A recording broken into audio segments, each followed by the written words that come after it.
Last வீடியோவில் வந்து ரீசனே என்ன அப்படின்னு சொல்லிட்டு அதை பற்றின ஒரு டீட்டெயிலான எக்ஸ்ப்ளனேஷன் பேசிக்கான டீட்டெயிலான எக்ஸ்ப்ளனேஷன் பார்த்துருப்போம். ஸோ இப்போ இந்த வீடியோவில் அது ரிலேட்டடாக இருக்கிற பேசிக் சம்ஸ் தான் பார்க்க போகிறோம். அதை பற்றி தான் டிஸ்கஸ் பண்ண போகிறோம். ஸோ ஒன்ஸ் அந்த ரேஷியோ பற்றின ஃபுல் எக்ஸ்ப்ளனேஷன் பார்க்கல அப்படின்னா தயவுசெய்து அந்த வீடியோ பார்த்துட்டு வாங்க. ஓகே, ஸோ இப்போது இங்கே நம்ம என்ன பண்ண போகிறோம்னா அந்த சம்ஸ் எல்லாம் வந்து எப்படி ஈஸியஸ்ட் ஷார்ட் ட்ரிக்கில் எப்படி சால்வ் பண்ணலாம் அப்படின்னு சொல்லிட்டு தான் பார்க்க போகிறோம். ஸோ ஃபஸ்ட்டு வந்து இப்போ 10th சம் எடுத்துக்கலாம். ஓகேவா, ஸோ இப்போ இங்கே என்ன கொடுத்துருக்காங்க, அதாவது 60% ஆஃப் ஏ. ஸோ பெர்சன்டேஜோட டீட்டெயில் எக்ஸ்ப்ளனேஷனும் நம்ம பார்த்துருப்போம், ஆல்ரெடி பார்த்துருக்கோம். ஸோ நான் வந்து டிஸ்கிரிப்ஷன்லேயே கொடுக்குறேன். ஓகேவா, ஸோ அதையும் போய் பார்த்துட்டு வாங்க. So 60% of A is equal to 3/4 of B அப்படின்னு சொல்கிறாங்க. அப்படி இருக்கும்போது A is to B, A and பிக்கான ரேஷியோ என்ன அப்படின்னு சொல்லிட்டு கேட்டிருக்காங்க. ஓகேவா, ஸோ இப்போ 60% அப்படின்றது என்னது, 60% நான் 3/5 எழுதிக்குவேன். கரெக்டாக, ஸோ இப்போ 5ல் 3 பார்ட்டு தான் 60% ஆஃப் ஏன்னு சொல்லும்போது ஆஃப்னா வேறு ஒன்றும் இல்லை, அதுக்கு மல்டிப்ளிகேஷன் தான் அர்த்தம். ஓகேவா, அதாவது 3/5 இன்ட்டு ஏன்னு அர்த்தம், அவ்வளோதான். ஸோ அப்போ அதை நான் ஜஸ்ட் வந்து நான் 3/5 இன்ட்டு அது இப்படி நான் ரெப்ரசென்ட் பண்ணிக்குவேன். ஓகேவா, 3/5 இன்ட்டு ஏன்னு சொல்லிடுறேன். இது எதுக்கு ஈக்குவலாக இருக்கான், 3/4 ஆஃப் பிக்கு ஈக்குவலாக இருக்குது. கரெக்டாக, ஸோ அவ்வளோதான். ஸோ இப்போ இதிலிருந்து ஏ இஸ் டு பி கண்டுபிடிக்க போகிறோம், ரொம்ப ஈஸியாக முடிஞ்சிடும். ஸோ இப்போ இந்த 3 கேன்சல் ஆயிரும். அடுத்து எல்லாத்தையும் கிராஸ் மல்டிப்ளை பண்ணும்போது நம்மளுக்கு A by B is equal to 5/4 அப்படின்னு சொல்லிட்டு வந்துடும். அதாவது 5/4னா என்னது, அதுவுமே ரேஷியோ ஃபார்ம் தான், அதாவது 5:4 அப்படின்ற இந்த ஃபார்முக்கு வந்துடும், அவ்வளோதான். ஸோ இப்போ இதுதான் ஆன்சர். ஸோ இப்போ இதே மாதிரி 11th சம் ட்ரை பண்ணுங்கள். ட்ரை பண்ணிவிட்டு கமெண்ட்டில் ஆன்சர் லீவ் பண்ணுங்கள். உங்களுக்கு எப்படி எந்த அளவுக்கு புரிஞ்சிருக்குன்னு நான் கண்டுபிடிச்சிடுறேன். ஓகே, இப்போது இந்த சம், அதாவது ரீட்டா வந்து இன்வெஸ்ட் பண்ணுறா 25% மோர் தென் சுனிலை காட்டிலும் 25% கூட இன்வெஸ்ட் பண்ணுறா. ஸோ இப்போ நம்ம ரீட்டா அப்படின்றத நம்ம ஆர்ன்னு வச்சுக்கலாம், சுனில் அப்படின்றத எஸ்ன்னு வச்சுக்குவோம். ஓகேவா, ஸோ சுனிலை காட்டிலும் 25% கூட வைக்கிறா. அப்போ என்ன அர்த்தம், நம்ம அங்கே பார்த்த மாதிரி தான். ஒருவேளை சுனில் வந்து 100 இருக்கான் அப்படின்னா ரீட்டா என்னவா இருப்பா, 125 எடுப்பா. கரெக்டாக, ஸோ அப்போ நம்ம ஆல்ரெடி ரேஷியோட கான்செப்ட்லேயே பார்த்துருப்பா, எதுக்காக அந்த 100 எடுக்கிறோம், ஸோ இதை எப்படி பேலன்ஸ்டாக மூவ் பண்ணி கொண்டு போகணும் அப்படின்றத பார்த்துருப்போம். கரெக்டாக, ஸோ இப்போ அந்த கான்செப்ட் தான். அப்போ வந்து எனக்கு ரீட்டா வந்து சுனிலை காட்டிலும் 25% கூட தான் இன்வெஸ்ட் பண்ணுறான். அப்போ சுனில் 100 இருந்தானா ரீட்டா வந்து 125, பிகாஸ் 100ல் 25 என்னவா இருக்கும், 25 தான். 100ல் 25% 25 தான். அப்போ அந்த 100 + 25 சேர்த்து 125 வந்து ரீட்டா இன்வெஸ்ட் பண்ணுறா. கரெக்டாக, ஸோ இப்போ இதை சிம்பிள் ஃபார்முக்கு எப்படி எடுத்து வச்சுக்கலாம், அப்போ இதை சிம்பிள் ஃபார்முக்கு எடுத்து வச்சோம்னா 4ன்னு இருந்தானா இவனோட 1 கூட வரும், அதாவது 5. அதாவது இது நம்ம எப்படி புரிஞ்சுக்கலாம், 25%னா அது என்ன அர்த்தம், 1/4 தானே. அப்போ 1/4னா ஒரு பார்ட்டு கூட. அப்போ ஒரு பார்ட்டு கூடனா அப்போ வந்து சுனில் 4 இருந்தானா ரீட்டா 5 இருப்பா. இப்படி தான் நம்ம எழுத பழகணும், அவ்வளோதான். இதுதான் கான்செப்ட். ஸோ அப்போ ஒவ்வொரு தடவையும் 100, 20, 125ன்னு போட்டு ஒவ்வொரு தடவையும் அடித்து கொடுத்துக்கிட்டு இருக்க முடியாது. ஸோ அப்போ வந்து நம்ம இப்படி பிக்கப் பண்ணிடணும். ஸோ இப்போ 25% கூட இருக்குது அப்படின்னா, ஸோ இப்போ 4, அதாவது 1/4 தான் 25. அப்போ 25 1 தான் கூட இருக்குது. கரெக்டாக, அப்போ 4 இருந்துச்சுன்னா 5 கூட இருக்கும், அவ்வளோதான். எப்படி புரிஞ்சுக்கணும். இப்போ இதே 50% கூட இருக்குன்னு என்ன அர்த்தம், அதாவது 1/2 தான் 50%. கரெக்டாக, 1/2 தான் 50%. 50% கூட இருக்குன்னு என்ன அர்த்தம், அப்போ இவன் 2 இருந்தானா 3 இருப்பான், அவன் யாவன் கூட இருக்கானா அவன் 3 இருப்பான். இப்படி புரிஞ்சுக்கணும், அவ்வளோதான். பிகாஸ் நம்மளுக்கு 50 கூட இருக்குன்னா 150 100ன்னு வரும். கரெக்டாக, ஸோ அப்போ அந்த ஐடியாலஜி, அந்த ஸ்ட்ராட்டஜி யூஸ் பண்ணி அப்போ 150 100 சால்வ் பண்ணால் எனக்கு 3/2 தான் வரப்போகுது. ஸோ அப்போ அந்த ஐடியா தான். ஸோ அப்போ ஒன்று கூட இருக்குன்னு அப்படி நம்ம ஃபிக்ஸ் பண்ணிக்கணும். ஓகேவா, ஸோ இதுதான் பேசிக். அப்போ வந்து ரீட்டா வந்து சுனில் வந்து இப்போ 4 இன்வெஸ்ட் பண்ணுறான், 4 ரூபா இன்வெஸ்ட் பண்ணுறான்னா ரீட்டா வந்து 1 கூட, அதாவது 4ல் 1 பங்கு தான் 25%. கரெக்டாக, அந்த 25 கூட விற்கிறனால அப்போ 1 கூட ரீட்டா வந்து 5 இன்வெஸ்ட் பண்ணியிருப்பா, அவ்வளோதான். இப்போ அடுத்து என்ன கொடுக்குறாங்க, அடுத்து வந்து சுனில் வந்து 30% லெஸ் தென் அபினவ். ஸோ அப்போ அபினவ் அப்படின்றவனை ஏன்னு வச்சுக்குவோம், அபினவை காட்டிலும் 30% கம்மியாக வந்து அவன் இன்வெஸ்ட் பண்ணுறான்.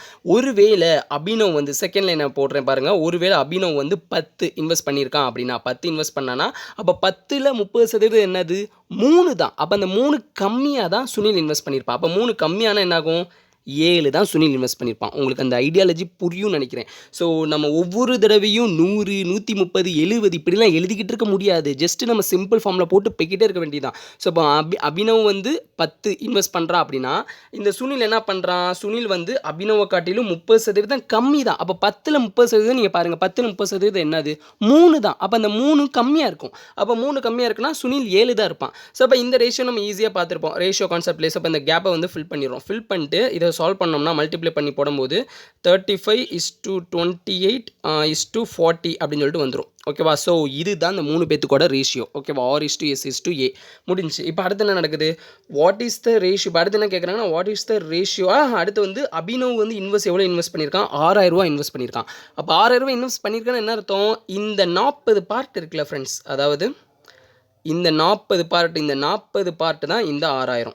அதாவது இந்த 40 பார்ட்டு தான் 6000 அப்படின்னு நம்ம எடுத்துக்கணும். ஸோ இதுதான் ரேஷியோவோட மெயின் ரோலே.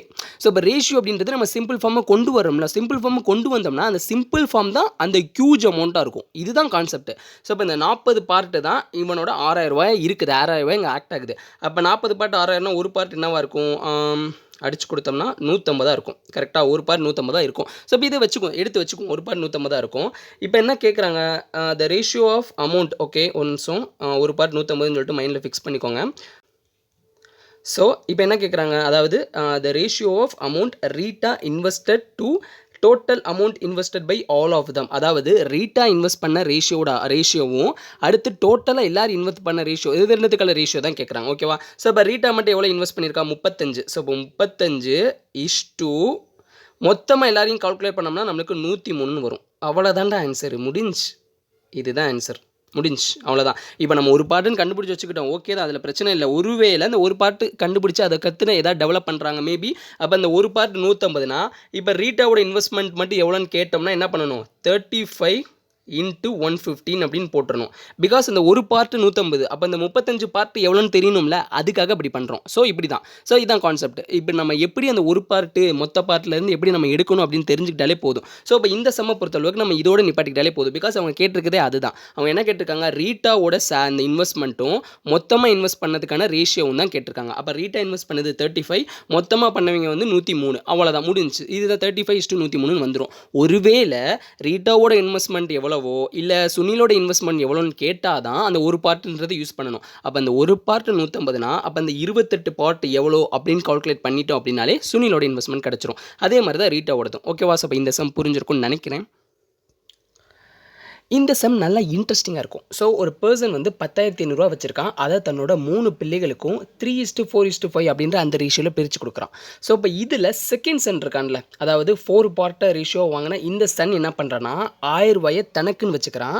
அண்டு அதாவது அந்த அப்பா பிரித்து கொடுத்த காசுலேருந்து 1000 ரூபாயை தனக்குன்னு வச்சுக்கிறான். அண்டு மிச்சம் அந்த இருக்க காசில் 600 ரூபாயை தன்னோட ஒய்ஃப்ட்டையும், அடுத்து ரிமைனிங் இருக்கிற காசில் தன்னோட 2 டாட்டர்ஸுக்கும் 11:9 அப்படின்ற அந்த ரேஷியோவில் காசை பிரித்து கொடுத்துறான். உங்களுக்கு சம் புரியும் நினைக்கிறேன். ஒரு அப்பா 10,500 வச்சிருக்காரு, அதை தன்னோட 3 பிள்ளைகளுக்கு பிரித்து கொடுக்குறாரு. அதில் இந்த செகண்ட் சன் அதாவது நடுப்பில் என்ன பண்ணுறான்னு பார்த்தோம்னா அந்த பிரித்து கொடுத்த அமௌண்ட்லேருந்து 1000 ரூபாயை தனக்குன்னு வச்சுக்கிறான். அடுத்து அதிலிருந்து போக மிச்சம் இருக்க காசில் 600 ரூபாயை ஒய்ஃப்ட்டையும், அது போக மிச்சம் இருக்க காசை தன்னோட 2 டாட்டர்ஸுக்கும் வந்து 11:9 அப்படின்ற அந்த ரேஷியோவில் வந்து பிரித்து கொடுத்துட்றான். இப்போ என்ன கேட்குறாங்கன்னா, அவன் 2 டாட்டர்ஸுக்கு வந்து ரேஷியோ அமௌண்ட் பிரித்து கொடுத்துருப்பான்ல, அதில் ஏதோ ஒரு ஒன் ஆஃப் த டாட்டரோட அமௌண்ட் என்னவா இருக்கும், அந்த பொண்ணுக்கு எவ்வளோ கொடுத்துருப்பான் அப்படின்றத கேட்குறாங்க. ரொம்ப சிம்பிளாக இதை பார்க்கலாம், ரொம்ப சிம்பிளாக. ஸோ இப்போ இதில் நம்ம என்ன பண்ணுறோம், இதையுமே கொடுத்துருக்க இந்த 10,500 ரூபாயுமே நம்ம சிம்பிள் ஃபார்முக்கு தான் வச்சுக்க போகிறோம். அப்போ என்ன வச்சுக்கிறேன்னு பார்த்தோம்னா 108ன்னு வச்சுக்க போகிறேன். ஓகேவா? ஸோ 108 ஆம்ப்ளான்ஸ் 108ன்னு வச்சுக்க போகிறேன். அதாவது 2 ஜெய்வரை கட் பண்ணிடுறேன். எனக்கு ரொம்ப பெரிய அமௌண்ட்லாம் வேணாம், எனக்கு நான் எப்பயுமே சிம்பிள் ஃபார்ம் தான் எடுக்கிறேன். அதாவது முடிஞ்ச அளவுக்கு கன்வீனியன்ட்காக நான் சிம்பிள் ஃபார்ம் எடுத்து ட்ரை பண்ணுறேன். அப்போ நான் 2 ஜீவர் இங்கே கட் பண்ணேன்னா அப்போ இங்கே 1000லேருந்து 2 சேவர் கட் ஆகும். அடுத்து 600க்கும் 2 சேவர் கட் ஆகும். ஆன்சர்லையும் எனக்கு வந்து என்னது 2 சேவர் கட் ஆகிற மாதிரி தான் ஆன்சர் வரும். ஸோ இப்போ அதனால் கன்ஃபியூஸ் ஆகிடக்கூடாது. ஓகேவா? ஸோ இப்போ இதுதான் கான்செப்ட். ஸோ நான் 2 சேவரை கட் பண்ணிட்டு தான் இந்த செம்மை ப்ரொசீட் பண்ண போகிறேன். ஸோ இப்போ உங்களுக்கு குழப்பிக்க கூடாது. ஓகேவா? ஸோ இப்போ நீங்கள் அதை மைண்டில் கரெக்டாக வச்சுக்கோங்க. ஸோ நான் வந்து ரொம்ப சிம்பிள் ஃபார்முக்கு எடுத்து செஞ்சால் கொஞ்சம் கன்வீனியன்ட், ரொம்ப சிம்பிளாக இருக்கும். அதுக்காக தான் நான் இந்த இது பண்ணுறேன். ஓகேவா? ஸோ இப்போ அப்பா கையில் வந்து 108 ரூபா தான் இருக்குது. ஓகேவா? ஸோ இப்போ இந்த 108 ரூபாயை தான் 3 பார்ட்டாக, அதாவது 3:4:5 அப்படின்ற ரேஷியோவில் 3 சென்னுக்கும் பிரித்து கொடுக்குறாரு. கரெக்டாக? முடிஞ்சா? இப்போ நல்லா கவனிங்களேன், இந்த 3 பார்ட்டு தான் வந்து 108 ரூபா. கரெக்டாக? அப்போ அந்த 3 பார்ட் 108 ரூபானா என்ன அர்த்தம், அதாவது 3 + 4 + 5 அப்படின்ற இந்த 3 பார்ட்டை கூட்டினா இந்த 12. இந்த 12 தான் என்னது 108. இப்போ நம்ம லாஸ்ட்டில் பார்த்தோம்ல 40 பார்ட்டு தான் 6000 பார்த்தோம்ல, அதே மாதிரி இந்த 12 பார்ட்டு தான் 108னா அப்போ அந்த ஒரு பார்ட் என்னவாக இருக்கும், 9 இருக்கும். கரெக்டாக? ஒரு பார்ட் 9. அப்போ ஒரு பார்ட் 9னா இந்த 3 பார்ட் என்னது 27, இந்த 4 பார்ட்டு 36, இந்த 5 பார்ட்டு வந்து 45. புரியுதா? ஒரு பார்ட் 9னா 3 பார்ட் 27, 4 பார்ட் 36, 5 பார்ட் வந்து 45. கரெக்டாக? ஸோ இதை தான் இங்கே நம்ம போட்டிருக்கோம். ஓகேவா? ஸோ ஓவராலாக நம்மளுக்கு வந்து தெரிஞ்சிருச்சு. அதாவது எவ்வளோ குடுத்துருப்பான்றதே கணக்கு தெரிஞ்சிருச்சு. கரெக்ட்டா? ஸோ மொத பிள்ளைக்கு ரூ. 27 குடுத்துருப்பான். ரூ. 108ல. அடுத்து 2வது பிள்ளைக்கு ரூ. 36, 3வது பிள்ளைக்கு ரூ. 45 அவ்வளோதான். இப்ப என்ன நடக்குது? 2வது பிள்ளை வந்து தன்ட்ட இருக்கிற அந்த தனக்கு பிரிச்சு குடுத்த இந்த காசுல இருந்து ரூ. 1000 தனக்குன்னு வச்சுக்கிறான். அப்ப ரூ. 1000ன்ற மீன்ஸ் என்னது இங்க? ரூ. 10 தான். ஓகேவா? அப்ப 36ல ரூ. 10 தனக்குன்னு வச்சுக்கிறான். அடுத்து இந்த மிச்சம் எவ்வளோ இருக்கும்? 36ல 10 போச்சுன்னா மிச்சம் 26 பேலன்ஸ் இருக்கும். கரெக்ட்டா? அந்த 26ல 600 கிடையாது 6 2 சேவர கட் பண்ணுங்க. அந்த 26ல ரூ. 6 தன்னோட ஒய்ஃபுக்கு குடுத்துடுறான். முடிஞ்சு. அப்ப மிச்சம் ரூ. 20 இருக்குமா? அந்த ரூ. 20 தான் தன்னோட 2 பிள்ளைக்கும் 11:9ன்ற ரேஷியோல பிரிச்சு குடுக்குறான். இங்க நல்லா பாருங்களேன், ஒரு மேஜிக்லே வந்திருக்கா? அதாவது என்ன மேஜிக் வந்திருக்கு? நம்மளுக்கு குடுத்திருக்க சம்மே அப்படியே வந்திருக்கு. ஸோ இதுதான் அந்த சிம்பிள் ஃபார்மோட பவரே. புரியுதா உங்களுக்கு? ஸோ இப்போ எந்த ஒரு கன்ஃபியூஷனுமே இல்லாம எனக்கு அந்த 20 பார்ட் அப்படின்றதே 11:9 அழகா பிரிஞ்சிருச்சு. அப்ப நம்மளுக்கு கேள்வி என்ன கேட்குறான்? ஏதோ ஒரு டாட்டரோட கையில எவ்வளோ குடுத்திருப்பான் அப்படின்னு தான் கேட்குறான். ஸோ ஒண்ணு ரூ. 11 குடுத்திருப்பான், இல்ல ரூ. 9 குடுத்திருப்பான். நம்ம இங்கிருந்தே ஜட்ஜ் பண்ணிடலாம். அவ்வளோதான் முடிஞ்சுச்சு. இப்போ நம்ம ஆன்சர் பார்க்கலாம். ஸோ இப்போ நான் ஆப்ஷன் வந்து ஷோ பண்றேன். ஸோ இப்போ ஆப்ஷன் பார்த்தோம்னா ரூ. 1000 இருக்குமா? இல்ல 1050 இல்ல 1100 இல்ல 1150 இப்போ நம்ம நல்லா கன்ஃபார்ம் பண்ணிக்கலாம். ஸோ 2 டாட்டரில் ஒரு டாட்டருக்கு ரூ. 11, ஒரு டாட்டருக்கு ரூ. 9 கொடுத்துருக்கான். ஓகே, நம்ம 2 சேவரை கட் பண்ணோம். அப்போ 2 சேவரை சேர்த்தோம்னா ஒரு டாட்டருக்கு ரூ. 1100 கொடுத்துருப்பான், ஒரு டாட்டருக்கு ரூ. 900 கொடுத்துருப்பான். கரெக்டாக? அப்போ ஆன்சர் என்னது? 1100. அவ்வளோதான். ஸோ இப்படி தான். ஸோ இப்போ இந்த சிம்பிள் ஃபார்மோட அந்த பவரே இது தான். ஸோ நம்ம சிம்பிளாக எடுத்துட்டாலும் நம்மளுக்கு ஆன்சரில் எந்த ஒரு டிஃப்ரென்ஸும் இருக்க போகிறதில்ல. அதுக்காக தான் சொல்கிறோம். ஸோ இவ்வளோ தான். இந்த சம் இவ்வளோ தான். சிம்பிளாக முடிஞ்சிடும். அதாவது ஒரு ட்ரீ டயக்ராம் மாதிரி நம்ம அப்படியே போட்டு செஞ்சிடலாம். எந்த ஒரு ஈக்குவேஷனுக்குள்ளேயும் போக தேவையில்லை. ஸோ இப்போ இந்த சம் வந்து ப்ரீவியஸ் மாடல்ஸ் மாதிரி தான். அதாவது மொத்தமாக ரூ. 731 இருக்குது. அதை வந்து நம்ம வந்து சரிசமமாக இல்லை, பிரித்து கொடுக்குறோம். ஏபிசிக்கு பிரித்து கொடுக்குறோம். ஸோ இப்போ பிரித்து கொடுக்கும்போது ஏ என்ன பண்ணுறான்னா பிஏ காட்டிலும் 25% கூட வாங்கிக்கிறான். ஓகேவா? அப்போ இதை எப்படி எழுதுவோம்? ஸோ இப்போ அங்கே பார்த்த மாதிரி தான் 100 125ன்றதுக்குள்ளே போக வேண்டாம். 25% பிஏ காட்டிலும் கூடனா பி வந்து 4 இருந்தால் ஏ என்னவாக இருப்பான்? 5 இருப்பான். அவ்வளோதான். எப்படி புரிஞ்சுக்கலாம்? முடிஞ்சு. இது என்ன சிம்பிளாக என்னது? ஒன்றும் இல்லை, திருப்பி போட்டு குழப்பிக்கவே வேணாம். அதாவது பி 100னா ஏ வந்து 125 தான் அர்த்தம். இப்போ இதை நான் அடித்து கொடுத்தேன்னா இங்கே 4 இங்கே 5ன்னு வரும். அவ்வளோதான். இதை தான் நம்ம இங்கே எழுதுகிறோம். கரெக்டாக? ஸோ வந்து பி 4 இருந்தானா ஏ 5 இருப்பான். அடுத்து என்ன கொடுத்துருக்காங்க? அதாவது அடுத்து வந்து பி வந்து சியை காட்டிலும் 25% கம்மியாக வாங்கிக்கிறான். அப்போ என்ன ஆகும்? 25% கம்மியாகுது. 25% கம்மியாகுனா மொத்தம் 25னா 1/4 தானே. அப்போ 1/4னா 1 குறையுது. 1 குறையுதுன்னா என்ன அர்த்தம்? அப்போ வந்து 3/4ன்ற அளவுக்கு இருக்கும். கரெக்டாக? 1 கூடுது 25% மோர்னா 5ஆக மாறும், லெஸ் தென்னா 1 குறைஞ்சு 3ஆக மாறும். இதுதான் கான்செப்ட். அப்போ 1 குறையுதுன்னு என்ன அர்த்தம்? சியை காட்டிலும் 1 குறையுது. அப்போ சியை காட்டிலும் 1 குறையுதுன்னா சி வந்து 4ஆக இருக்கான் அப்படின்னா பி வந்து 3ஆக தான் இருப்பான். இதுதான் கான்செப்ட். ஸோ 25% குறையுதுன்ற மீன்ஸ் என்னது? இப்போ சி வந்து 100 இருக்கானா அந்த 100க்கு 25 குறைஞ்சுன்னா பி வந்து 75 தான் இருப்பான். இதை அடிச்சு கொடுத்தா என்ன தான் வரும்? 3:4 தானே வரும். ஸோ இது என்னடா 3:4 தானே வரும். ஸோ இதை தான் நம்ம இங்கே ப்ளேஸ் பண்ணுறோம். அவ்வளோதான். ஸோ இப்படி தான் புரிஞ்சுக்கணும். ஸோ இப்போ மோஸ்ட்லி வந்து நீங்கள் நீங்கள் வந்து பழக கரெக்டாக வந்துடும். ஸோ இப்போ 100 125ன்னு எடுத்து செஞ்சு பழகுங்க. ஸோ இப்போ அது போக வந்துடும். எதுக்கு இப்படி பண்ணுறோம் அப்படின்றது தெரிஞ்சிடும். ஸோ இவ்வளோ தான். அப்போ இதில் நம்ம நார்மலாக பார்த்த மாதிரி ரேஷியோ மாதிரி இந்த ஃபில் பண்ணி நம்ம கண்டுபிடிக்கும் போது 3த்துக்கான ரேஷியோன்னு சொல்லும்போது நம்மளுக்கு 15:12:16 அப்படின்னு சொல்லிட்டு கிடச்சிரும். இப்போ இங்கே என்ன நடக்குது? இந்த 3 பார்ட், அதாவது இந்த பிரிக்கப்பட்ட இந்த 3 பார்ட்டு தான் என்னது? இந்த பிரிக்கப்பட்ட இந்த 3 பார்ட்டை கூட்டினோம்னா 43. இந்த 43 தான் என்னோட 731க்கு சமம். கரெக்டாக? ஸோ இப்போ ரேஷியோட கான்செப்டே இதுதான். ஸோ அப்போ இந்த 3 ரேஷியோவையும் கூட்டி, ஏன்னா இந்த 3 ரேஷியோ தான் என்னது? அவங்களுக்கு கொடுக்கப்பட்ட அமௌண்ட்டோட ரேஷியோ. அப்போ இந்த 3 தான் அந்த அமௌண்ட்டை மென்ஷன் பண்ணும். அப்போ இந்த மொத்த பார்ட், இந்த 43ன்ற இந்த பார்ட்டு தான் எனக்கு 731 இருக்குது. அப்போ இதிலேருந்து இந்த ஒரு பார்ட் என்னன்னு கண்டுபிடிச்சோம் அப்படின்னா எனக்கு ஒரு பார்ட்டு 17ன்னு வரும். கரெக்டாக? ஒரு பார்ட்டு 17 வந்துருச்சு. இப்போ என்ன கேட்குறாங்க? இந்த நம்ம அங்கே பார்த்த மாதிரி ஒரு பார்ட்டு 17னா இப்போ சியோட ஷேர் தானே கேட்குறாங்க. அப்போ சியோட ஷேர் என்னது? 16. அப்போ ஒரு பார்ட்டு வந்து 17னா 16 பார்ட்டு ஒரு பார்ட்டு 17னா 16 பார்ட்டு எவ்வளோன்னு கண்டுபிடிக்கணும். அப்போ 16 பார்ட்டு எவ்வளோ? 16 × 17. So we get the answer. அவ்வளோதான். And next sum. ஸோ ரூ. 1050 இருக்குது. இதை வந்து 3 பேத்துக்கு பிரித்து கொடுக்குறாங்க, பிக்யூஆர் அப்படின்னு சொல்லிட்டு. பிரித்து கொடுக்கும்போது பியோட ஷேர் எவ்வளோன்னு பார்த்தோம்னா B is 2/5 of Q + R. அதாவது இங்கே என்ன கொடுத்துருக்கோம்? Combined share of Q + R, Q and Rன்னு கொடுத்துருக்காங்க. கரெக்டாக? அதாவது பியோட ஷேர் என்னவா இருக்குன்னு பார்த்தோம்னா 2/5 ஆஃப் Q அண்ட் ஆரோட ஷேரை கம்பைன் பண்ண எவ்வளோ வருமோ அதுக்கு 2/5 வந்து P இருக்குது. ஓகேவா, ரொம்ப சிம்பிள். இப்போ இதை எப்படி புரிஞ்சுக்கலாம்னா, ஒருவேளை Qவோட ஷேர் வந்து 10 இருக்குன்னு வச்சுக்கோங்களேன். இந்த 10ல் 2/5 பார்க்குறேன். 10ல் 2/5 மீன்ஸ் மல்டிப்ளை தானே பண்ண போகிறோம். அப்போ அடிச்சு கொடுத்தோம்னா 2, அப்போ 4 கரெக்டாக. அப்போ பியோட ஷேர் வந்து எவ்வளோவா இருக்கும், 4 இருக்குமா. இதை தாங்க சொல்கிறான். அப்போ வந்து Q அண்ட் ஆரை கம்பைன் பண்ணும்போது எவ்வளோ வருமோ அதில் 2/5 தான் யார் இருக்கா, பியோட ஷேராக இருக்குது. ஓகேவா, ஸோ இப்போ இப்படி தான். ஸோ இப்போ இதில் இருந்து பி எவ்வளோ வாங்கியிருப்பான் அப்படின்னு சொல்லிட்டு கேட்குறாங்க. ஸோ இப்போ இதை நம்ம என்ன பண்ணுறோம், இந்த இதை எப்படி எடுத்துக்கிறோன்னு பார்த்தோம்னா, இப்படி ரேஷியோ ஃபார்மில் எடுத்துக்கிறோம். P divided by Q + R is equal to 2/5. ஒன்றும் பண்ணலை, இந்த மல்டிப்ளைல இருக்கிறது கீழே கொண்டு போயிடுறேன். அப்போ இதுவுமே ரேஷியோ ஃபார்ம் தானே. P divided by Q + R, அதாவது டிவைடட் பைன்ற means P by Q + R. P = Q + R is equal to 2:5 அப்படின்னு சொல்லிட்டு சொல்லிக்கலாம். கரெக்டாக, இதான கான்செப்ட். ஸோ இங்கே என்ன நடக்குது, இங்கே பாருங்களேன், இந்த மொத்தமாக அதாவது பியோட பார்ட்டு 2 அண்டு Q + ஆரோட பார்ட்டு 5, இந்த மூணுத்தையும் கூட்டினா எனக்கு இந்த அமௌண்ட் வந்துடும்ல, அவ்வளோதானே. P + Q + R இது தானே 1080. ஸோ இப்போ இதை தான் நாங்கள் ரேஷியோ ஃபார்மில் பார்க்குறோம். அப்போ இந்த மூணுத்தையும் கூட்டினா 1080. அப்போ மூணுத்தையும் கூட்டினா மீன்ஸ் என்னது, இதை கூட்டினா என்னது 7 வரும். அப்போ இந்த 7 பார்ட்டு தான் எவ்வளோ, 1050 முடிஞ்சு, கணக்கு முடிஞ்சு. 7 பார்ட் 1050னா அப்போ ஒரு பார்ட் எவ்வளோன்னு கண்டுபிடிங்க. ஒரு பார்ட் எவ்வளோ, 150ன்னு வரும். அப்போ ஒரு பார்ட் 150னா இங்கே என்ன கேட்குறான், P எவ்வளோ வாங்கியிருக்கும்னு கேட்குறான். கரெக்டாக, P எவ்வளோடா வாங்கியிருக்கோம். அப்போ பியோட ஷேர் எவ்வளோ, இங்கே நம்ம பார்த்தோம் பியோட ரேஷியோ வந்து நம்மளுக்கு 2ன்னு இருக்குது. அப்போ பியோட ரேஷியோ படி அப்போ ஒரு பார்ட் 150னா 2 பார்ட் எவ்வளோ, 300. அப்போ P எவ்வளோ வாங்கியிருப்பானா, 300 வாங்கியிருப்பான். ஓகே, சம் முடிஞ்சு. Another interesting sum. ஸோ இப்போ இங்கே என்ன நடக்குது, 16,000 இருக்குது. ஓகேவா, ஸோ இப்போ இதை வந்து B அண்ட் A, அதாவது A and B ரெண்டு பேத்துக்கும் வந்து பிரித்து கொடுக்குறோம். ஸோ இப்போ இதில் பிரித்து கொடுக்கும்போது B வந்து ஏவை காட்டிலும் 4,000 கம்மியாக வாங்கிக்கிறான். அதாவது கம்மியாக அவனுக்கு கிடைக்கிது, அவ்வளோதான். கம்மியாக அவனுக்கு பிரித்து கொடுக்கும்போது கிடச்சிருது. அப்போ அப்படி இருக்கும்போது A and Bக்கான ரேஷியோ என்ன அப்படின்னு சொல்லிட்டு கேட்குறாங்க.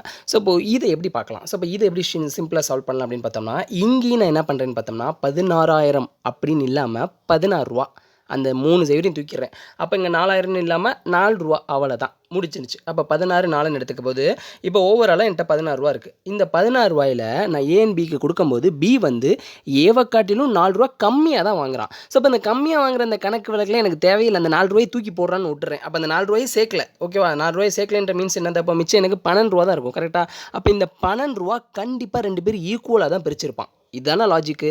ஸோ 16 ரூபாயில் B வந்து ஏவை காட்டிலும் 4 ரூபா கம்மியாக வாங்குறான் அப்படின்னா அப்போ அந்த 4 ரூபாயை நான் சேர்க்கல, அந்த 4 ரூபாயை எனக்கு கொடுக்கல.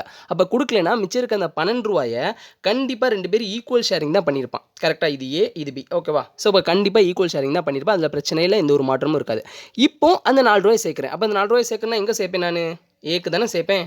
அவ்வளோதான், ரேஷியோ கிடச்சிருச்சு. 6:10 வந்துடும். இதை சால்வ் பண்ணோம்னா 3:5. இங்கே நம்மளுக்கு என்ன கேட்டிருக்காங்க, A/Bக்கான ரேஷியோ. அப்போ அப்படியே திருப்பி போட்டு தோசையை திருப்பி போட்டோம்னா A/B வந்து 5:3 அப்படின்னு சொல்லிட்டு நம்மளுக்கு ஆன்சர் வந்துருச்சு. அவ்வளோதான்.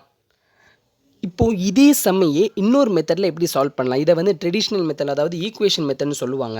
இப்போ என்ன நடக்குதுன்னு பார்த்தோம்னா, இப்போ A வந்து X ரூபீஸ் வாங்குறான்னு வச்சுக்கோம். ஓகேவா, சாரி, இந்த கலர், அதாவது A வந்து X ரூபீஸ் வாங்குறான், ப்ளஸ் B வந்து என்ன பண்ணுறான்னு பார்த்தோம்னா, ப்ளஸ் கூட வேணாம். இப்போ A வந்து X ரூபீஸ் வாங்குறான், B வந்து ஏவை காட்டிலும் 4 ரூபா கம்மியாக தானே வாங்குறான். அப்போ வந்து B வந்து X-4 வாங்குவான். கரெக்டாக, இப்போ இது ரெண்டையும் ஆட் பண்ணால் தானே எனக்கு 16 ரூபா வரும். கான்செப்ட் இதுதானே, அவ்வளோதான். ஸோ இப்போ இதை சால்வ் பண்ணிட்டு எக்ஸு கண்டுபிடிச்சாலே வேலை முடிஞ்சு. இப்போ இதை சால்வ் பண்ண என்ன வரும், 2x -4 அங்கிட்டு போச்சுன்னா +4 ஆயிரும். +4னா +16 +4 அப்போனா 20ன்னு வந்துடும். அப்போ x இஸ் ஈக்குவல் டு என்ன வரும், 10 அப்படின்னு சொல்லிட்டு வரும். கரெக்டாக, அப்போ எக்ஸு 10னா இந்த 10ன்றது என்னது, ஏக்குரியது. நம்ம ஏ தான் எக்ஸ்ன்னு எடுத்தோம். கரெக்டாக, 10ன்றது ஏக்குரியது. அப்போ 10லேருந்து 4 கம்மியாக இருக்க தான் பிக்குரியது. அப்போ ஏக்குரியது 10, இதிலே வந்துருச்சு, தெரியுதா உங்களுக்கு. ஏக்குரியது 10, பிக்குரியது என்னது 6ன்னு வந்துடும். அப்போ 5:3 அவ்வளோதான் வந்துருச்சு. ஸோ இப்படி நம்ம சால்வ் பண்ணலாம். ஸோ ஒருவேளை நம்ம சிம்பிள் ட்ரிக்கில் சால்வ் பண்ண முடியாததெல்லாம் பெரிய பெரிய சம்ஸை இந்த மாதிரி ஈக்குவேஷன், அதாவது ட்ரெடிஷ்னல் மெத்தடில் சால்வ் பண்ணால் மட்டும்தான் கிடைக்கும். அவ்வளோதான். ஸோ இப்போ இந்த செம்மை பார்க்கலாம். இந்த செம்மில் 2 நம்பர்ஸ், அதாவது 2 நம்பர், அந்த 2 நம்பரோட ரேஷியோ கொடுத்துட்டாங்க, 3:4ன்னு சொல்லிட்டு கொடுத்துட்டாங்க. And if the difference of their squares is 63, அதாவது இந்த 2 நம்பர் என்னன்னு நம்மளுக்கு தெரியாது, பட் அந்த நம்பர்ஸோட ஸ்கொயர்ஸ் எடுத்து அந்த ஸ்கொயர்ஸுக்கு டிஃபரன்ஸ் எடுக்கும்போது கிடைக்கிற வேல்யூ தான் என்னவா, 63 அப்படின்னு சொல்லிட்டு சொல்கிறாங்க. அப்படி இருக்கும்போது அந்த 2 நம்பர்ஸ் என்னவா இருக்கும் அப்படின்னு சொல்லிட்டு கேட்குறாங்க. ஸோ இப்போ இதை எப்படி சால்வ் பண்ணலாம். ஸோ இப்போ நம்ம ரேஷியோ கான்செப்ட்லேயே பார்த்துருப்போம், அந்த பேசிக் டீட்டெயில் வீடியோலேயே பார்த்துருப்போம். இப்போ 3:4ன்னு சொல்லிட்டு நம்மளுக்கு ரேஷியோவில் தான் கொடுத்துருக்காங்க. ஸோ நம்மளுக்கு அதோட ஆக்சுவல் வேல்யூ என்னன்னே தெரியாது. அந்த 3:4 அப்படின்னு சொல்லிட்டு இருக்குதே தவிர அந்த 3 வந்து 3யோட மல்டிபிளில் எவ்வளோ பெரிய நம்பரானாலும் இருக்கலாம். கரெக்டாக இதான கான்செப்ட்டு. அந்த 4ன்றது 4ஓட மல்டிபிளில் எவ்வளோ பெரிய நம்பரானாலும் இருக்கலாம். அதாவது 3:4 என்னது, இப்போ நம்மளை பொறுத்தளவுக்கு ஜஸ்ட் ஒரு சின்ன எக்ஸாம்பிள் பார்த்தோம்னா 3:4 மேபி 7:100 இருக்கலாம். கான்செப்ட் கரெக்டாக 7:100 இருக்கலாம், இல்லை 30:40 இருக்கலாம். ஸோ அப்போ அந்த ரெண்டு நம்பர் எதானாலும் இருக்கலாம். எனக்கு அது தெரியவே தெரியாது. கரெக்டாக ஜஸ்ட்டு அதோட ரேஷியோ மட்டும் தான் கொடுத்துருக்காங்க. ஸோ அப்போ அதனாலே நம்ம சொன்ன மாதிரி இந்த 3:4ன்றதை இந்த ரெண்டு நம்பரை 3x அண்டு 4xன்னு சொல்லிட்டு இந்த மாதிரி எடுத்துக்கிறேன். பிகாஸ் அந்த எக்ஸுன்றது சம் ஏதோ ஒரு வேல்யூ. பிகாஸ் நம்மளுக்கு வந்து இந்த 3:4ன்னு சொல்லும்போது அந்த 3ன்ற இடத்துல அந்த 3யோட மல்டிப்பிளில் எவ்வளோ பெரிய நம்பராலும் இருக்கலாம். 4ன்ற இடத்துல 4ஓட மல்டிப்பிளில் எவ்வளோ பெரிய நம்பரோ இல்லை எவ்வளோ சின்ன நம்பராகவும் இருக்கலாம். கரெக்டாக இதுதான் கான்செப்ட். ஜஸ்ட் அது ஒரு ரேஷியோ தான். அப்போ ரேஷியோ ஃபில் பண்ணுறதுக்காக நான் சம் எக்ஸ்ன்னு சொல்லிட்டு அதை டிஃபைன் பண்ணி எடுத்துக்கிறேன். 3x 4x அப்படின்னு சொல்லிட்டு எடுத்துக்குவேன். கரெக்டாக. ஸோ இப்போ என்ன நடக்குது, முடிஞ்சு. அப்போ 3x 4xன்னு எடுத்துட்டோம். 3x அண்டு 4xன்னு சொல்லிட்டு நம்ம எடுத்துட்டோம். இப்போ இந்த ரெண்டு நம்பர்ஸோட ஸ்கொயர் எடுக்கணும் அண்டு அதோட டிஃபரன்ஸ். இப்போ ஸ்கொயர் எடுத்தனா என்ன வரும், 4xோட ஸ்கொயர் வந்து 16x ஸ்கொயர் மைனஸ் இப்போ வேணாம். அப்போ 3xோட ஸ்கொயர்னு பார்க்கும்போது 9x ஸ்கொயர்னு வந்துடும். கரெக்டாக. ஏன்னா ரெண்டுத்தையும் சேர்த்து தான் ஸ்கொயர் பண்ணணும். 3யோட ஸ்கொயர் அண்ட் எக்ஸோட ஸ்கொயர், அப்போ எக்ஸ் ஸ்கொயர்னு வந்துடும். ஸோ இது ரெண்டத்தோட டிஃபரன்ஸ்ன்ற மீன்ஸ் இதை ரெண்டுத்தையும் சப்ராக்ட் பண்ணும்போது கிடைக்கிறது என்ன தான் 63 அப்படின்னு சொல்லியிருக்காங்க.